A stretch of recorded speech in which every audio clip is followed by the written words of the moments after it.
Je viens d'écouter une émission sur France Inter, Grand bien vous fasse, consacrée à l'astronomie, à la nuit des étoiles. Et effectivement, pour un chercheur en astrologie, ça interpelle, parce que ce qui intéresse les astronomes n'a rien à voir avec ce qui intéresse l'astrologie, contrairement à ce que certains astrologues peuvent imaginer. Ce sont deux univers, deux mondes complètement séparés. Le monde des astronomes, c'est un monde primitif, c'est le monde premier. L'univers des astrologues, c'est un monde technologique, c'est un monde qui a été refabriqué, reformaté. Donc ça n'a rien à voir. Et puis le monde des astrologues, tel que je le conçois, il est extrêmement circonscrit.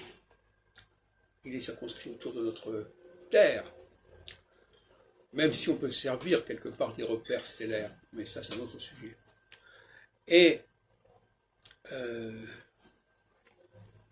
il y a quelque part une sorte d'incompatibilité entre le monde des astronomes et le monde des astrologues tel que je le conçois, même si aujourd'hui beaucoup d'astrologues ne jurent que par l'astronomie, ce qui me paraît une grave hérésie, disons-le, un paganisme si on peut dire, en opposition au monothéisme, etc., qui est propre à l'astrologie et à la théologie. Donc, on voit bien la différence entre un univers immense et cet univers extrêmement circonscrit, extrêmement restreint, qui doit être celui de l'astrologie.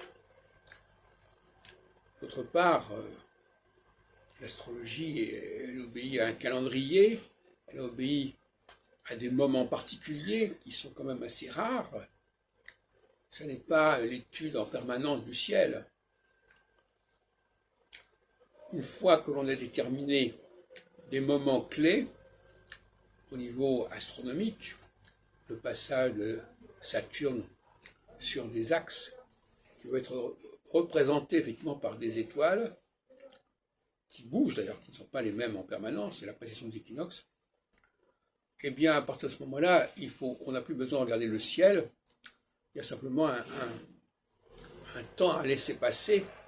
On sait qu'il faut laisser passer un certain nombre d'années pour arriver à ce que la période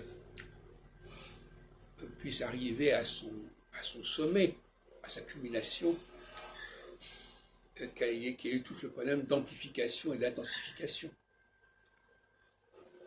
Mais je crois qu'il faut être extrêmement clair, les astronomes n'ont pas à s'intéresser à l'astronomie. Ils doivent s'intéresser à l'astronomie de manière extrêmement particulière, au système solaire, et même au sein du système solaire, ils n'ont pas à prendre tout ce qui est dans le système solaire comme étant des facteurs cycliques. Les seuls facteurs cycliques, c'est la Lune et Saturne. Les autres facteurs du système solaire, ce sont simplement des clés. Des clés, les 4 planètes entre Lune et Saturne, si on peut dire, sur le plan de la vitesse de révolution, c'est Mercure, Vénus, Mars et Jupiter. Et ces 4 planètes renvoient à une division en 4 du cycle, qui renvoie aux 4 saisons.